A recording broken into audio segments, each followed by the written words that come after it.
Bienvenidos una vez más a El Comentario, un programa realizado por Agustín Sancho Cubero.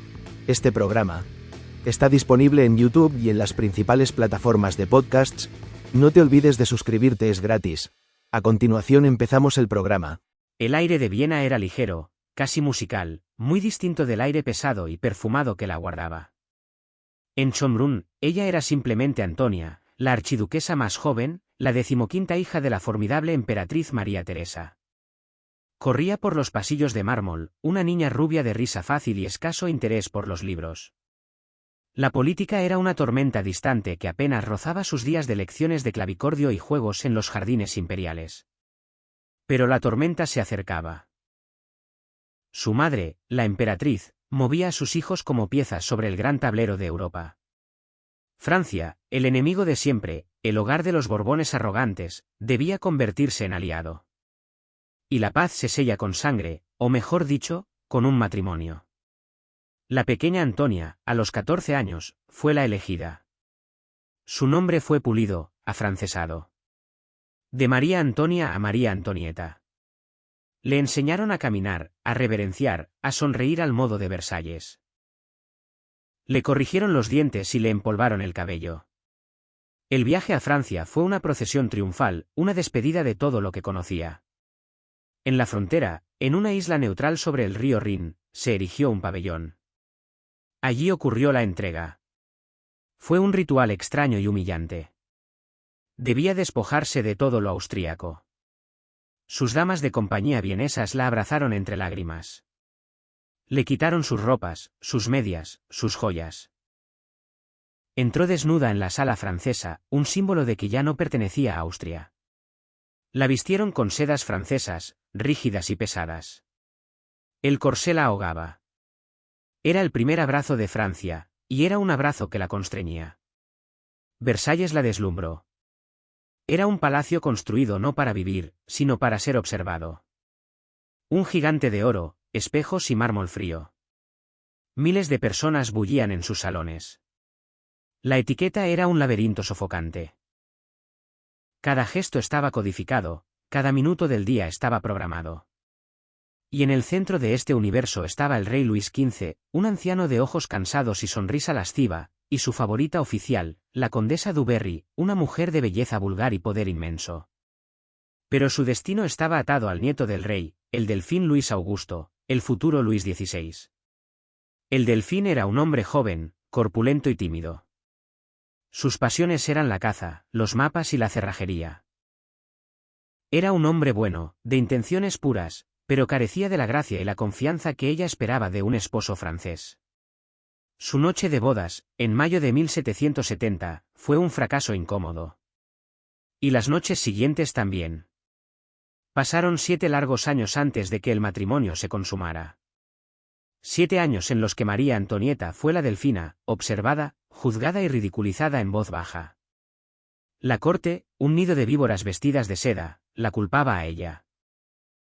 La llamaban la austríaca, un apodo que nunca la abandonaría, un recordatorio constante de que era una extranjera. Se sentía sola. Su madre le escribía cartas severas desde Viena, llenas de consejos políticos y reproches por su incapacidad para asegurar la alianza con un heredero. Para escapar del aburrimiento y la humillación silenciosa, María Antonieta buscó refugio. Lo encontró en la moda, en el juego y en un círculo íntimo de amigos. Las tías del rey, las hijas solteronas de Luis XV, intentaron guiarla, pero ella prefería la compañía de la joven y encantadora princesa de Lamballe, y más tarde, de la ambiciosa y alegre duquesa de Polignac. Se convirtió en un ícono. Su modista, Rose Bertin, era la ministra de la moda. Sus peinados se elevaban hacia el cielo, torres de cabello empolvado adornadas con plumas, frutas o incluso maquetas de barcos. Sus vestidos eran de una extravagancia deslumbrante. Gastaba fortunas. Las noches se perdían en el juego de cartas, donde las deudas se acumulaban. Era joven, era hermosa y estaba desesperada por llenar el vacío de su vida. No entendía el valor del dinero, nunca lo había necesitado. Solo entendía el alivio momentáneo que le proporcionaba el lujo, la distracción del presente. En 1774, la viruela se llevó al viejo rey Luis XV. El palacio se vació en un instante. Un cortesano abrió la puerta de los aposentos del Delfín y anunció el nuevo reinado. Luis Augusto y María Antonieta cayeron de rodillas. «Dios mío, protégenos», murmuró él, «reinamos demasiado jóvenes». Tenían 20 y 19 años. Francia, al principio, celebró. La joven reina era un soplo de aire fresco después de los años sombríos de la Dubarry. Pero la celebración no duró. El rey Luis XVI era un hombre indeciso. Quería el bien de su pueblo, pero carecía de la voluntad para imponer las reformas necesarias. La economía del reino estaba rota, una herida que supuraba deudas de guerras pasadas y un sistema de impuestos injusto que eximía a la nobleza y al clero. María Antonieta, ahora reina, no tenía interés en la política. Su interés estaba en el Petit Trianon. El rey le regaló ese pequeño palacio en los terrenos de Versalles. Fue su escape, su mundo privado. Allí se deshizo de la etiqueta. Creó una aldea idílica, una granja de cuento de hadas con ovejas perfumadas y lecheras de porcelana. Se vestía con sencillos vestidos de muselina blanca, jugando a ser pastora. Pero esta sencillez era un lujo costosísimo. Mientras ella construía su fantasía, el pueblo de París empezaba a murmurar. Los panfletos, libelos venenosos, circulaban por las calles. La pintaban como una déspota derrochadora, una mesalina austríaca que controlaba al rey débil y vaciaba las arcas del Estado. La llamaron Madame Déficit. Y entonces, como si el destino quisiera confirmar las sospechas del pueblo, estalló el escándalo que sellaría su perdición. Fue el asunto del collar de diamantes. Era un collar prodigioso, una cascada de 647 diamantes, encargado años atrás por Luis XV para la Dubarry y nunca pagado. Los joyeros, desesperados, intentaron vendérselo a María Antonieta. Ella lo rechazó. Era demasiado caro y, francamente, de mal gusto. Pero una estafadora brillante, la condesa de la Motte, vio su oportunidad. Convenció al cardenal de Rohan, un hombre ambicioso y desesperado por ganar el favor de la reina, de que María Antonieta deseaba el collar en secreto pero no podía comprarlo públicamente. Rohan, crédulo, compró el collar a plazos, creyendo que actuaba como intermediario de la reina. La Motte falsificó cartas, contrató a una prostituta que se parecía a la reina para un encuentro nocturno en los jardines. El cardenal fue engañado por completo. Cuando el primer pago no llegó, los joyeros acudieron al rey. El escándalo estalló. Rohan fue arrestado en plena corte. Hubo un juicio público. Aunque la Motte fue condenada y marcada, y el cardenal fue absuelto, el verdadero veredicto popular recayó sobre la reina. María Antonieta era inocente. No había sabido nada del asunto. Pero Francia no la creyó. Para el pueblo, era la prueba definitiva de su arrogancia y su desprecio por el país. Su reputación quedó destrozada, irreparable. Mientras tanto, la crisis financiera se agudizaba. El invierno de 1788 fue uno de los más fríos de la historia. El Sena se congeló. El precio del pan, el alimento básico del pueblo, se disparó. La gente moría de hambre en las calles de París. Fue entonces cuando nació la frase más famosa que nunca dijo. No tienen pan. Que coman pasteles. Era una calumnia, una mentira cruel, pero resumía perfectamente lo que el pueblo pensaba de ella. Una reina frívola, desconectada de la realidad, bailando en su palacio dorado mientras sus súbditos morían de frío. El rey Luis XVI, en un intento desesperado por encontrar una solución, convocó a los Estados Generales en mayo de 1789. Era la primera vez que se reunían en más de 150 años. Fue el principio del fin. El tercer estado, el pueblo llano, se rebeló contra el sistema de votación arcaico. Se declararon Asamblea Nacional y juraron no disolverse hasta dar a Francia una constitución. El 14 de julio, mientras la corte en Versalles vivía en una burbuja de negación, el pueblo de París, temiendo una represión militar, asaltó la Bastilla. La fortaleza medieval, símbolo del despotismo real, cayó. Cuando le llevaron la noticia al rey, éste preguntó: ¿Es una revuelta? El mensajero respondió: No, Señor, es una revolución. María Antonieta, por primera vez, sintió miedo. El miedo real, físico. Se aferró a sus hijos. Había tenido 4. La primera, María Teresa, la única que sobreviviría. El primer delfín, Luis José, había muerto justo antes de la caída de la Bastilla, un niño enfermo consumido por la tuberculosis. Le quedaban el pequeño Luis Carlos, el nuevo delfín, y la pequeña Sofía, que había muerto siendo un bebé. La tragedia personal se entrelazaba con la tragedia pública. La reina instó al rey a ser firme, a huir, a unirse a los ejércitos leales. Pero Luis vacilaba. Siempre vacilaba. Aceptó la escarapela tricolor, el símbolo de la revolución. Pero el pueblo de París no confiaba en ellos. En octubre, la furia estalló de nuevo. Miles de mujeres del mercado de París, armadas con picas, cuchillos de cocina y algún cañón oxidado, marcharon los 20 kilómetros hasta Versalles bajo una lluvia torrencial. Exigían pan. Y exigían la cabeza de la reina. Llegaron de noche, una masa enfurecida y embarrada. Invadieron el palacio. Masacraron a los guardias que defendían los aposentos de la reina.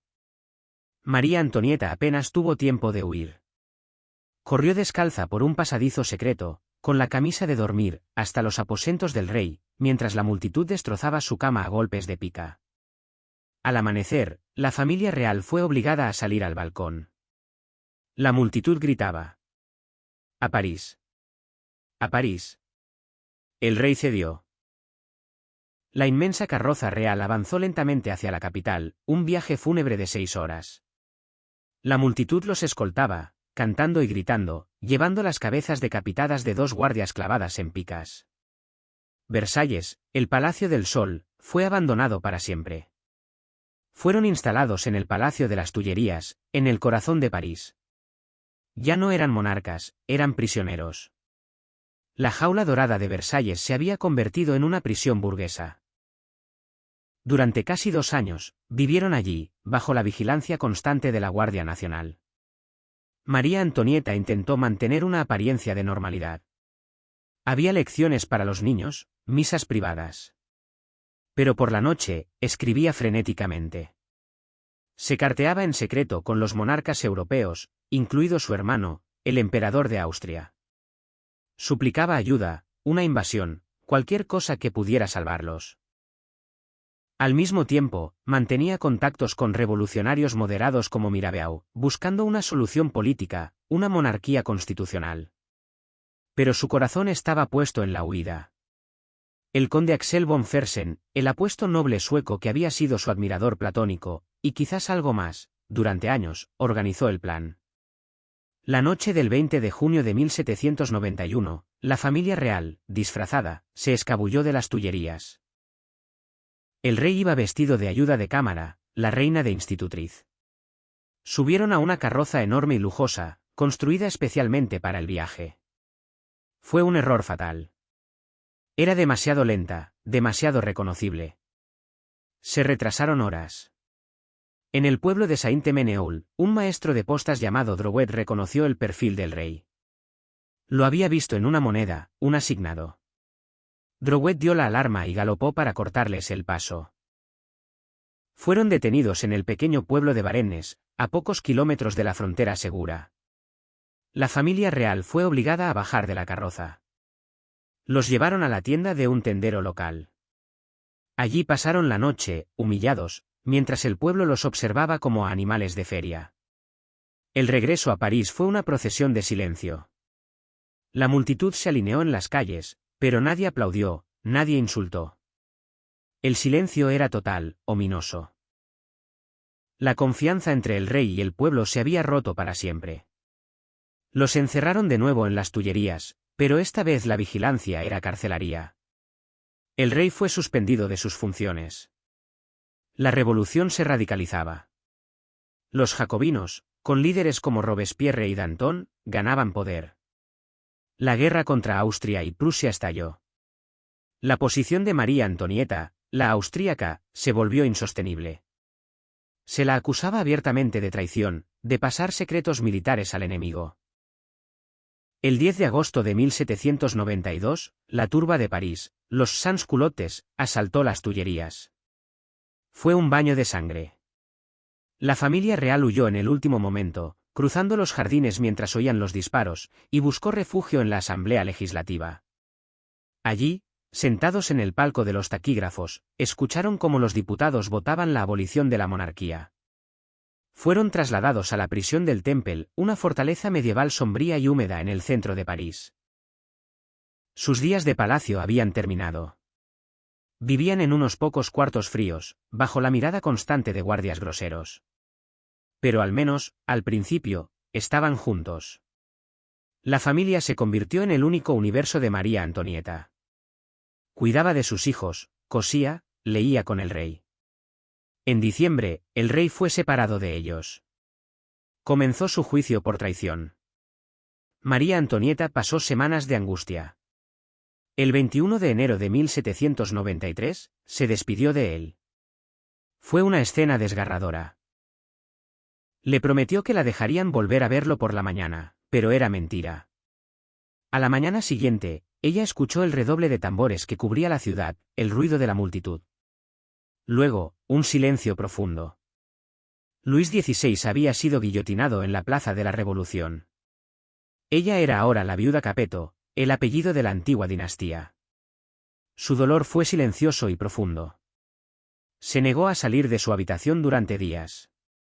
Pero el terror, el régimen de la guillotina, apenas comenzaba. Y ella era el objetivo principal. El golpe más cruel llegó en julio. Una noche, los guardias entraron en su celda. Tenían órdenes de llevarse a su hijo, Luis Carlos, el niño de 8 años que ahora era, para los monárquicos, el rey Luis XVII. María Antonieta se aferró a él. Luchó como una leona.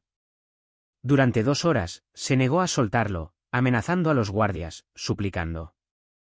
Finalmente, la amenazaron con matar a su hija también. Cedió. Vio cómo se llevaban a su hijo, que lloraba y la llamaba. Nunca volvería a verlo. Lo entregaron a un zapatero alcohólico y brutal llamado Antoine Simon, con la orden de reeducarlo. Lo golpearon, lo emborracharon, le enseñaron canciones obscenas y revolucionarias. Lo obligaron a firmar declaraciones falsas contra su madre, acusándola de las peores depravaciones. Poco después, en la oscuridad de la noche del 1 de agosto, despertaron a María Antonieta. Vístase, ciudadana. La trasladaron a la conciergerie. Era la antesala de la guillotina. Una prisión infestada de ratas, húmeda, oscura. Su celda era un pequeño cubículo dividido por un biombo tras el cual un guardia la vigilaba día y noche. No tenía privacidad, ni siquiera para sus necesidades más básicas. Su salud se deterioró rápidamente. Sufría hemorragias constantes. Su cabello, que según la leyenda se había vuelto blanco en la noche de Varennes, era ahora el de una anciana. Pero su dignidad permanecía intacta. El 14 de octubre comenzó su juicio. Fue una farsa judicial. El Tribunal Revolucionario, presidido por el implacable Fouquier-Tinville, la acusó de todo. De despilfarrar el tesoro, de conspirar con el enemigo, de ser la principal instigadora de la guerra. Ella respondió con calma, con una inteligencia inesperada. Yo solo era la esposa de Luis XVI, dijo. Entonces, el fiscal Hebert lanzó la acusación más infame, la que le había sido arrancada a su hijo bajo tortura. La acusó de incesto. Por un momento, el silencio cayó en la sala. María Antonieta, que había permanecido impasible, se levantó. Su voz temblaba de indignación. Si no he respondido, dijo, es porque la naturaleza misma se rehúsa a responder a semejante acusación hecha a una madre. Luego, se volvió hacia la multitud, hacia las mujeres que tejían en las gradas. Apelo a todas las madres que se encuentran aquí. Fue un momento de pura humanidad. Incluso la multitud hostil pareció conmoverse. Pero el veredicto estaba decidido de antemano. Fue declarada culpable de todos los cargos. La sentencia era la muerte. La llevaron de vuelta a su celda. Eran las 4 de la madrugada. Escribió su última carta, una carta para su cuñada, Madame Elizabeth. Le pedía que cuidara de sus hijos, que les hablara de su padre y que les pidiera que perdonaran a sus asesinos. Muero en la religión católica, apostólica y romana, escribió. La carta nunca llegó a su destinataria. El 16 de octubre de 1793, poco antes del mediodía, vinieron a buscarla. Le cortaron el pelo bruscamente, dejando la nuca descubierta para la cuchilla. Le ataron las manos a la espalda. A diferencia del rey, no le concedieron un carruaje cerrado. La subieron a una carreta abierta, la tumbril, usada para los criminales comunes. Vestía un sencillo vestido blanco. El viaje a través de París duró más de 1 hora. La multitud la rodeaba, gritando insultos, escupiéndola. Ahí va la austríaca, gritaban. Madame Beto. Ella permaneció sentada, erguida, con la mirada perdida, pálida como el mármol. El pintor Jacques-Louis David la esbozó desde una ventana, un dibujo cruel que mostraba a una mujer avejentada, de labios apretados, rota pero aún orgullosa. La carreta llegó a la Plaza de la Revolución, hoy Plaza de la Concordia, donde miles de personas esperaban alrededor de la guillotina. Bajó de la carreta sin ayuda. Al subir los escalones del cadalso, pisó sin querer el pie del verdugo, Sansón. Sus últimas palabras no fueron para la multitud, ni para Dios, sino para él. Perdóneme, señor, no lo hice a propósito. Se colocó ella misma en la plancha. El cepo cayó sobre su cuello. La cuchilla descendió. Eran las 12:15 del mediodía. El verdugo levantó la cabeza por el cabello, mostrándola a la multitud. Un gran grito de ¡Viva la República! Resonó en la plaza. Tenía 37 años. La niña que había salido de Viena para ser reina de Francia terminó en una fosa común, su cuerpo cubierto de cal viva, su historia convertida en un símbolo trágico de un mundo que se desmoronaba. Hasta aquí esta edición del programa del comentario, un programa realizado por Agustín Sancho Cubero. Este programa está disponible en YouTube y en las principales plataformas de podcasts. Hasta la próxima edición del programa. Muchas gracias. Dirección y realización Agustín Sancho Cubero.